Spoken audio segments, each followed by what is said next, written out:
મારી સાથે પ્રચંડ અવાજથી ભારત માતાનો જયકારો લગાવીશું. બેસી જશે, ચિંતા ના કરો. સેટ શૂટ તો કરવા દો એમને યાર.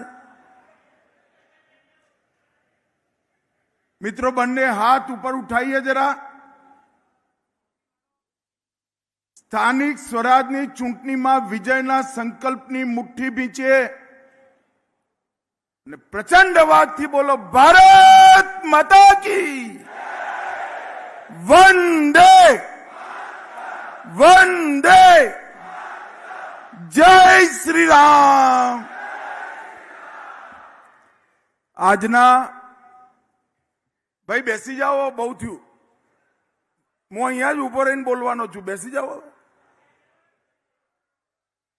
ઓ ચોકડી વાળા શર્ટ બેસ જાઓ પહેલા.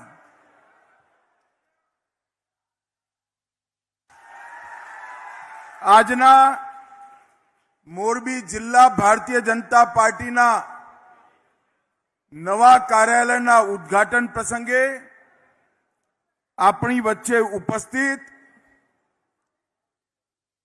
ગુજરાત પ્રદેશ ભાજપના નવનિયુક્ત અધ્યક્ષ શ્રીમાન જગદીશ વિશ્વકર્માજી, ભાજપાના વરિષ્ઠ નેતા અને રાજકોટના સાંસદ શ્રીમાન પુરુષોત્તમ રૂપાલાજી, મોરબીના જ અને અહીંથી જ વારંવાર ચૂંટાયેલા રાજ્ય સરકારના મંત્રી કાંતિલાલ અમૃતિયાજી,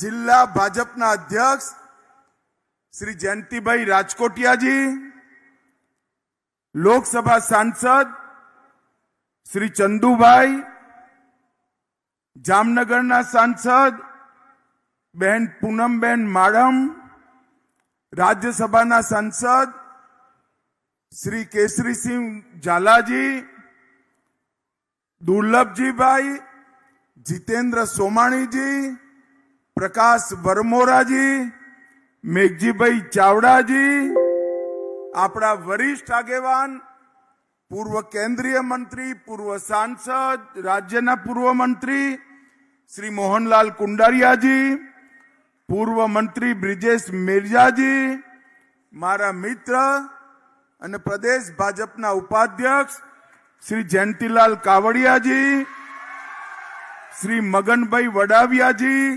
શ્રી હિતેશ ચૌધરીજી, શ્રી જેઠા મિયાત્રાજી, અને આજે આ વિશાળ સંમેલનમાં આટલી મોટી સંખ્યામાં ઉપસ્થિત ભારતીય જનતા પાર્ટીના માલિક એવા મારા સૌ કાર્યકર્તાઓનું હૃદયપૂર્વક હું સ્વાગત કરું.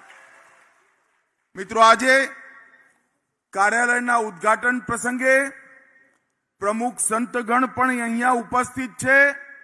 સૌ સંતોના શ્રી ચરણોમાં પ્રણામ કરી મારી વાતની હું શરૂઆત કરવા માંગુ છું. મિત્રો, ખૂબ લાંબા સમય પછી હું મોરબી આવ્યો છું અને મોરબી પ્રદેશ, મોરબી જિલ્લો, આ પંથક એ લડાકાનો પંથક છે.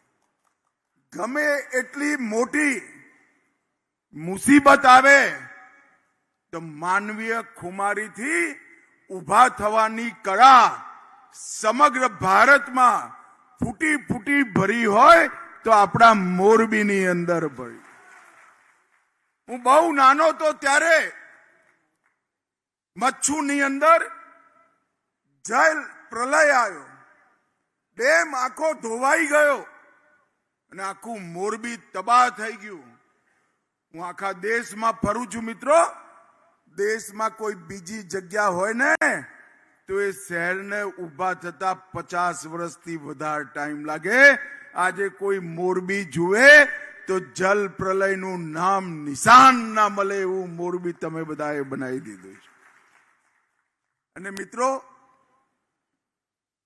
વતન પ્રત્યેનો પ્રેમ, એકચ્યુઅલમાં અહીંયા સિરામિક ઇન્ડસ્ટ્રી બહુ વિકસી, પરંતુ જ્યારે સિરામિક ઇન્ડસ્ટ્રીની શરૂઆત થઈ ત્યારે સિરામિક ઇન્ડસ્ટ્રી માટે જરૂરી ચીજો જે જોઈએ એમાંથી કશું મોરબીમાં નહોતું, પરંતુ મોરબીના પાટીદાર સમાજે સિરામિક ઇન્ડસ્ટ્રીને નાખવી તો વતનમાં જ નાખવી એ કર્યું. અને આજે સિરામિક ઇન્ડસ્ટ્રી માટે સૌથી અનુકૂળ કોઈ જગ્યા હોય તો આપણું મોરબી છે. અને દુનિયાભરની સિરામિક ઇન્ડસ્ટ્રીને, ટાઇલ્સ ઇન્ડસ્ટ્રીને ભૂપિતા કરવાનું કામ આપણા મોરબીના ભાઈડાઓએ કર્યું છે. આ ક્ષેત્ર અનેક પ્રકારથી સમગ્ર સૌરાષ્ટ્રના વિકાસની ધૂરી બન્યું. સમગ્ર સૌરાષ્ટ્રમાં ઘડિયાળ બનાવવાની હોય, મોરબી બનાવવાની, ટાઇલ્સ બનાવવાની હોય, મોરબીએ દુનિયાભરમાં, દેશભરમાં સૌરાષ્ટ્રનું નામ આગળ કર્યું. એન્જિનિયરિંગ ઇન્ડસ્ટ્રી હોય કે ફોર્જિંગ હોય, દરેક ક્ષેત્રમાં મોરબીએ પોતાનું નામ આગળ કરવાનું કામ કર્યું છે. અને મિત્રો, અને એટલા માટે જ હમણાં જ ભાજપની સરકારે, તમારી સરકારે મોરબીને નગરપાલિકામાંથી નગર નિગમ બનાવવાનો નિર્ણય કર્યો છે, જેથી આપણા વિકાસ રોકાય નહીં. આજે આપણા સૌ માટે ખૂબ સપરમો દાડો છે ભાઈ. કોઈ બી સંસ્થા હોય કે કોઈ બી વ્યક્તિ હોય, એનું નવું ઘર બને એનાથી સારો દિવસ કોઈ ના હોય. આપણે સૌ ભારતીય જનતા પાર્ટીના કાર્યકર્તાઓ માટે ભાજપ કાર્યાલય એ ઓફિસ નથી હોતી. આપણા સૌ માટે ભાજપ કાર્યાલય એક પ્રકારથી આપણું બીજું ઘર છે, એ આપણે સૌ જાણીએ. અને આજે હું હમણાં ઉદ્ઘાટન કરીને આવ્યો અને મને લાગ્યું કે મોડેલ કાર્યાલય કોને બતાવવું હોય દેશમાં તો ક્યાં મોકલવા, તો પહેલા હું તેલંગાણામાં મોકલતો હતો, હવે મોરબી વાળાઓ તમારા ત્યાં મોકલીશ એવું કાર્યાલય બનાવ્યું છે. કાર્યાલય બનાવવા માટે જે લોકોએ માનસિક પાછળ પડી મહેનત કરવાનો અને આર્થિક યોગદાનનો જેમને પણ યોગ કર્યો છે, એ સૌ કાર્યકર્તાઓને મારા પ્રણામ, વંદન. ગ્રાઉન્ડ+2 લગભગ 27,000 વર્ગ ફૂટ એનું ક્ષેત્રફળ, કોન્ફરન્સ રૂમ, અધ્યક્ષજીનો રૂમ, મહાસચિવનું કાર્યાલય, મહિલા મોરચાઓની ચેમ્બર, આઈટીની ચેમ્બર, ભોજનની વ્યવસ્થા, ઓડિટોરિયમ, કોલ સેન્ટર અને સૌથી અગત્યની વાત, આ કાર્યાલયમાં લાઇબ્રેરી બનાવવાનું કામ, પુસ્તકાલય બનાવવાનું કામ પણ કર્યું. જ્યાં આગળ કાર્યનો આલય થાય એ કાર્યાલય. અને ભારતીય જનતા પાર્ટી 1550 થી વધુ દેશભરમાં ફેલાયેલી રાજનીતિક પાર્ટીઓમાં એક અનૂઠી પાર્ટી. કારણ કે આપણી પાર્ટી ચાલવાનો આધાર પાર્ટીના નેતાઓ નથી હોતા. આપણી પાર્ટી ચાલવાનો આધાર આપણું સંગઠન અને આપણા સિદ્ધાંતો છે. અને સંગઠનને મજબૂત કરવાની પ્રક્રિયા, સંગઠનના કાર્યકર્તાઓને માનસિક રીતે પાર્ટીના સિદ્ધાંતો સાથે જોડવાની પ્રક્રિયા આ કાર્યાલયમાં થતી હોય છે. ભારતીય જનતા પાર્ટીમાં અનેક શુભેચ્છકો આવે અને શુભેચ્છકોથી કાર્યકર્તાની જે યાત્રા હોય એ આપણા કાર્યાલયમાં ઘડાતી હોય છે. અને એક પ્રકારથી આજે હું મોરબીના સૌ કાર્યકર્તાઓને હૃદયપૂર્વકના અભિનંદન આપવા માંગુ છું કે સંપૂર્ણ સુવિધાથી યુક્ત, આધુનિક અને પરંપરાઓની જાળવણી કરવાવાળું કાર્યાલય આપ સૌએ બનાવ્યું છે. નિશ્ચિત આ કાર્યાલયના બન્યા પછી મોરબી જિલ્લા ભાજપમાં વિજય જ વિજયનું આપણો યશ મળે એવી મારી સૌને શુભકામનાઓ. જિલ્લા ભાજપના તત્કાલીન અધ્યક્ષ દુર્લભજીભાઈ, અત્યારના અધ્યક્ષ મહોદય અને મોહનલાલ કુંડારિયા, ત્રણેયના કાર્યકાલમાં એક પ્રકારથી આ કાર્યાલય બન્યું અને એ કાર્યાલય સાચ અર્થમાં ખૂબ સુંદર બન્યું છે.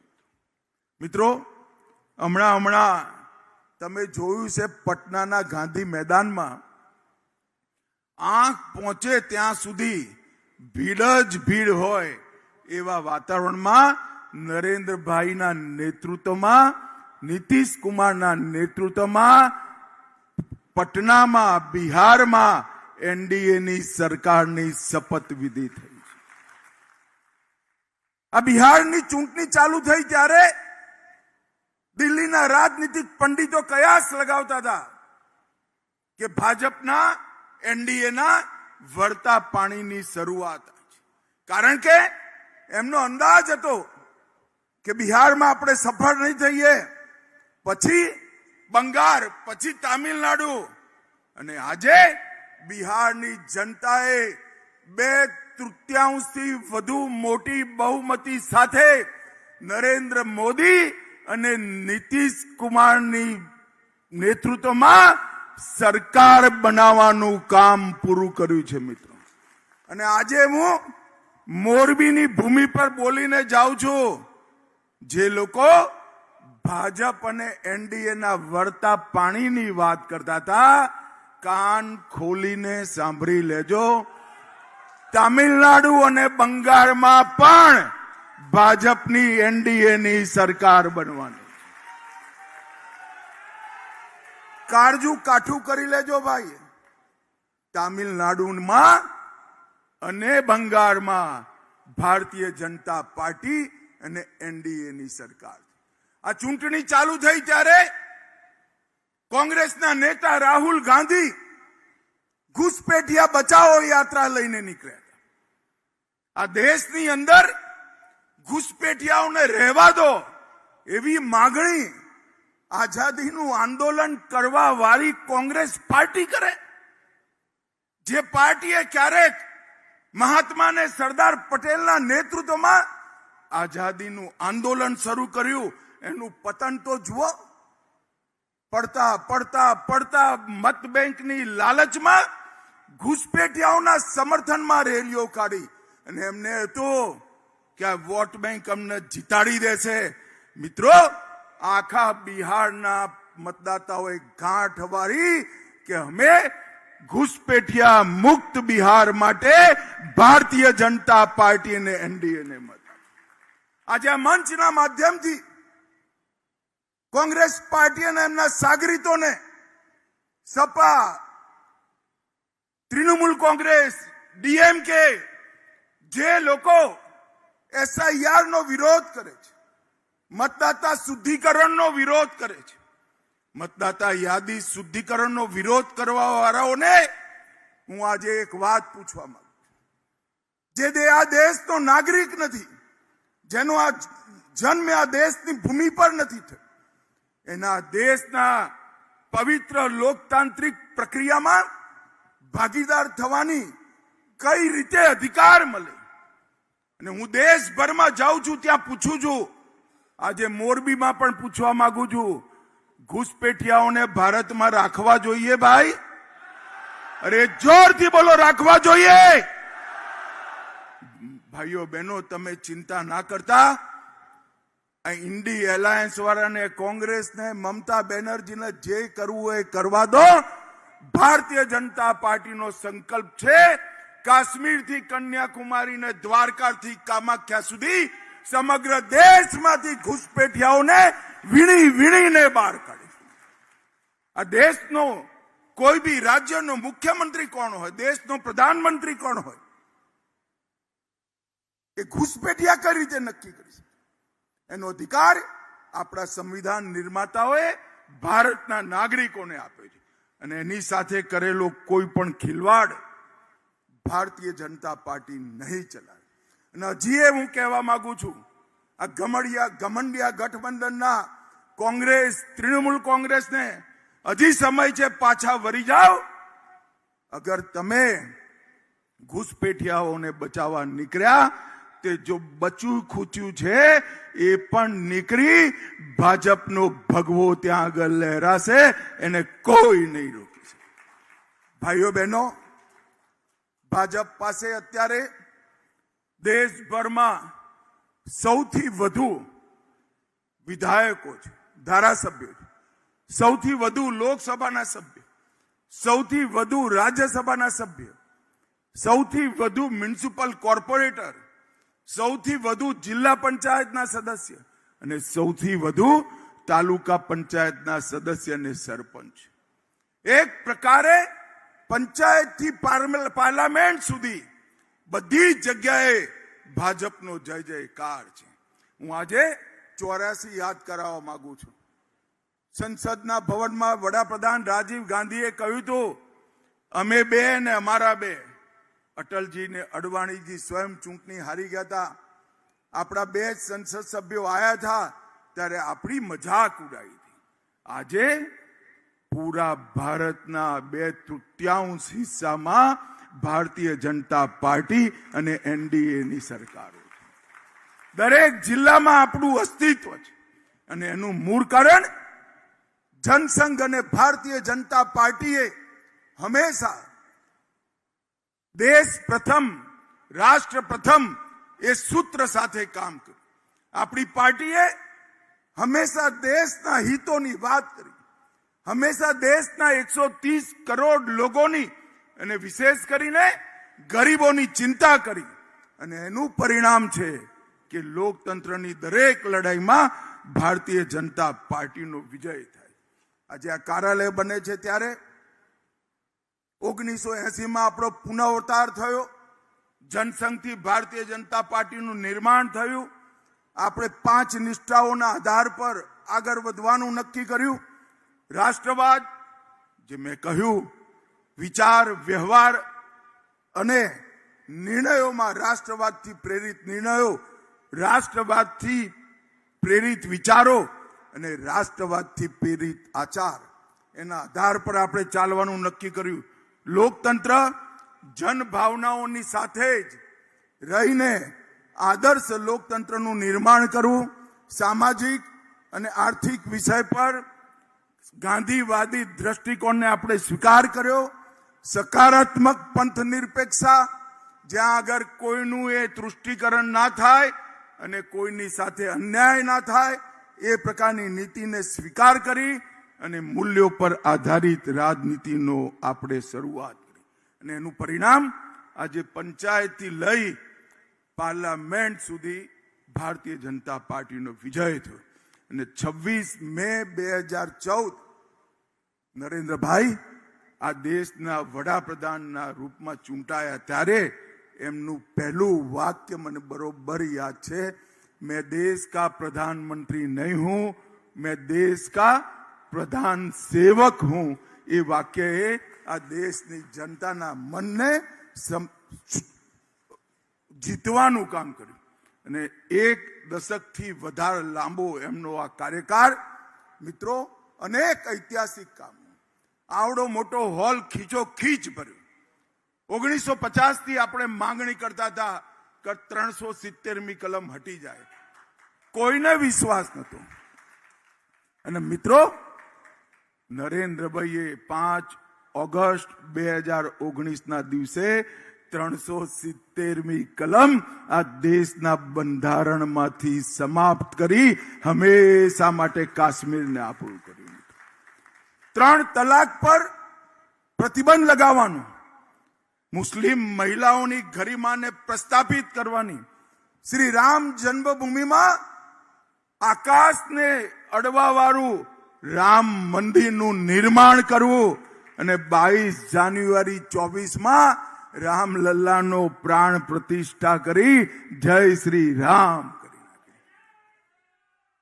આ બધા કામો 50 વર્ષથી આ દેશની જનતા આકાંક્ષા રાખતી હતી. અને મિત્રો, અવકાશની અંદર ચંદ્રમાને એના દક્ષિણ ધ્રુવ પર પહેલું કોઈ પહોંચ્યું તો તિરંગા સાથે ભારતનું ચંદ્રયાન પહોંચ્યું અને એનું નામ શિવ શક્તિ પોઈન્ટ રાખવાનું કામ. G20, આંતરરાષ્ટ્રીય યોગ દિવસ, આવી અનેક પ્રકારની સમગ્ર દુનિયામાં ગૌરવ અપાવવાવાળી ઘટનાઓના આપણે સૌ સાક્ષી બન્યા. PM ગતિ શક્તિ, ગરીબ કલ્યાણ યોજનાઓ, દેશના 60 કરોડ ગરીબોને ઘર, ઘરમાં વીજળી, નળથી પાણી, શૌચાલય, ગેસનું સિલિન્ડર, 5 કિલો દરેક વ્યક્તિને મફત અનાજ અને 5 લાખ સુધીનો મફત ઈલાજ, આ બધું જ નરેન્દ્રભાઈએ એક 10 વર્ષમાં આપી અને 27 કરોડ લોકોને ગરીબી રેખાની બહાર કાઢવાનું કામ કર્યું. ભાઈ, આ બાળકને બેસાડી લો, પછી લઈ લઈશું એનું ફોટો લઈને બેસાડી લો આગળ ક્યાંક ભાઈ સાથે. મિત્રો, કોરોનાના સંકટમાંથી દેશને બહાર કાઢવાનું અને જ્યારે ભારતીય જનતા પાર્ટીની સ્થાપના થઈ ત્યારે આપણા 2 સૂત્રો હતા, વિચાર અને સંગઠન. નરેન્દ્રભાઈએ વિચાર અને સંગઠનની સાથે સેવાને જોડી ભારતીય જનતા પાર્ટીના કરોડો કાર્યકર્તાઓને સેવાના રસ્તા પર આગળ વધાર્યા. મિત્રો, આ કાર્યાલય આજે જે બન્યું છે એ આવનારા દિવસોમાં આ સમગ્ર પંથકમાં ભારતીય જનતા પાર્ટીના પ્રચાર પ્રસારનું એક બહુ મોટું કેન્દ્ર બનશે. અને આજે હમણાં કોંગ્રેસિયાઓને ગતિવિધિ વધારી છે, પણ એક ભવિષ્યવાણી હું કરીને જવા માંગુ છું. બિહારની અંદર 2/3 બહુમતી એનડીએને મળી અને કોંગ્રેસનો ખુરદો નીકળી ગયો છે ને ભાઈ. આગામી લોકલ બોડીની ચૂંટણીમાં, સ્થાનિક સ્વરાજની ચૂંટણીમાં પણ કોંગ્રેસના સુપડા સાફ થઈ જવાના છે. અને આ સંકલ્પ સાથે ગુજરાત પ્રદેશ ભારતીય જનતા પાર્ટીના એક કાર્યકર્તાએ જ્યાં સુધી સ્થાનિક સ્વરાજમાં કોંગ્રેસની સ્થિતિ દૂરબીન લઈને શોધવી પડે એવી ના થાય ત્યાં સુધી આપણે પગ વાળીને બેસવાનું નથી. ભૂપેન્દ્રભાઈ પટેલ, હર્ષ સંઘવી અને જગદીશ વિશ્વકર્માના નેતૃત્વમાં ભારતીય જનતા પાર્ટી પોતાના બધા રેકોર્ડો તોડી સૌથી મોટો યશ આ સ્થાનિક સ્વરાજની ચૂંટણીઓમાં પ્રાપ્ત કરે એવા લક્ષ્ય સાથે ભારતીય જનતા પાર્ટીના કરોડો કાર્યકર્તાઓએ કામ કરવાનું છે. મિત્રો, હું પણ આવીશ, આપણા બધા નેતાઓએ આવશે, પણ ચૂંટણી જીતાડવાનું કામ કાર્યકર્તાનું છે. આજે મોરબી જિલ્લાની અંદર ભારતીય જનતા પાર્ટીના યશ અને વિજય માટે સંકલ્પવાન થઈ આપણે સૌ અહીંથી ઘરે જઈએ અને ફરી એકવાર આવું અદ્યતન અને પરંપરાઓથી યુક્ત કાર્યાલય બનાવવા માટે મોરબી ભાજપના સૌ કાર્યકર્તાઓને મારા અભિનંદન. રામ રામ, વંદે માતરમ.